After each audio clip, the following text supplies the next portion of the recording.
when I first started writing the poetry, when I was writing the first book, Stand By Me RP, and posting a lot of these poems online, although I was getting a lot of support from within the blinding community, a lot of people saying the same things that I still get to this day. It's like you're reading my mind. I really needed to hear this today. I'm using your words to help me explain to my loved ones and my family how I feel, and it's so valuable. But at the same time, I was also getting messages from people saying, you need to stop talking about this. You got to stop talking about the negative of living with low vision and blindness and going blind. You've got to stop talking about anxiety and depression. It's putting blind people in a bad light. And a lot of that came from the UK. And the reason being, I think, is here in the UK, we're a little bit more reserved in talking about our feelings. Okay. There's a saying, your wife will know this, called stiff upper lip. It's that, put on a brave front and don't talk about what's actually going on in your heart. And that's not me. And certainly I think that's why my poetry's always been received well in places like America and Australia, because people, on your side are a little bit more confident and open about sharing what's going on. And I think that's great. But here in the UK, initially I did, get a lot of that. And it used to hurt me at the beginning. And I remember, like, in the early days, feeling, any little bit of criticism, really taking it to heart, because the words that I was writing were my heart and soul on the page. It was me sharing what was going on when I was having my down days, in a dark room with the curtains drawn, not wanting to face my family, not wanting to go out on my own because I was too anxious, waiting for cane training, waiting for a guide dog, all these kind of things, worried about my future. And I think from my side, the reason why I was able to kind of do this is before RP and in my earlier kind of years, in my late teens, early 20s, I spent a few years where I was homeless. I'd work as a singer and I'd work away seasonally.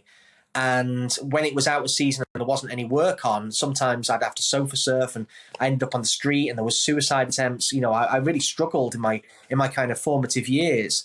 And that enabled me to kind of gather myself when the whole world was falling apart, when it came down to sight loss, but also kind of be open and share and talk about it.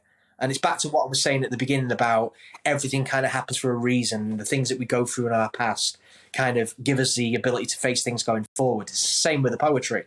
If I hadn't worked all those years as a singer, I wouldn't understand rhythm and flow, and I wouldn't have been able to write the way that I do.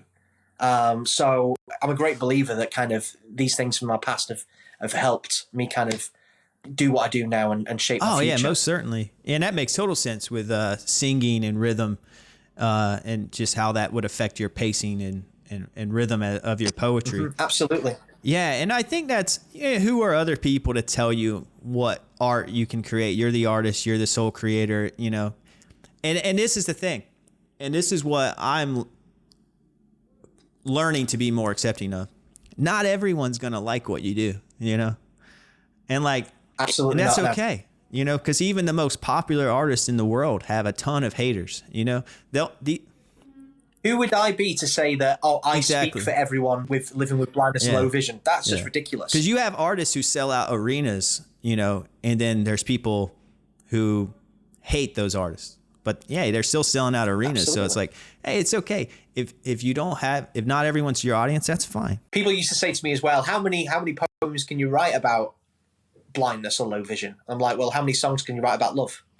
Oh, yeah, endless. And exactly. A certain line will hit someone differently. Yeah. Do you know what I mean?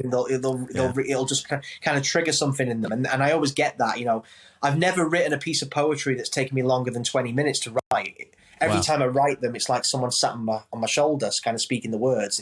I just kind of get my phone out and I get an idea in my head or an opening line, and it just kind of comes. But to be able to do that and then use social media to send it around the world to someone who, needs to hear it that day, that's just something that I'm so grateful for, and I never take for granted.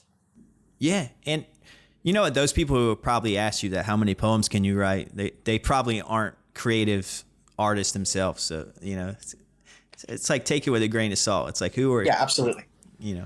If it was a friend of yours who was a very successful poet, then maybe you would be like, but it's like, come on.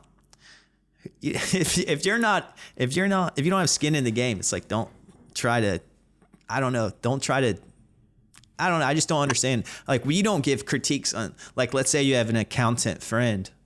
I know. We're not like, are you sure like you couldn't be a better accountant? Or, you know, like, it's just like, it's the arts is just in particular because it's so subjective and we're out. Yeah.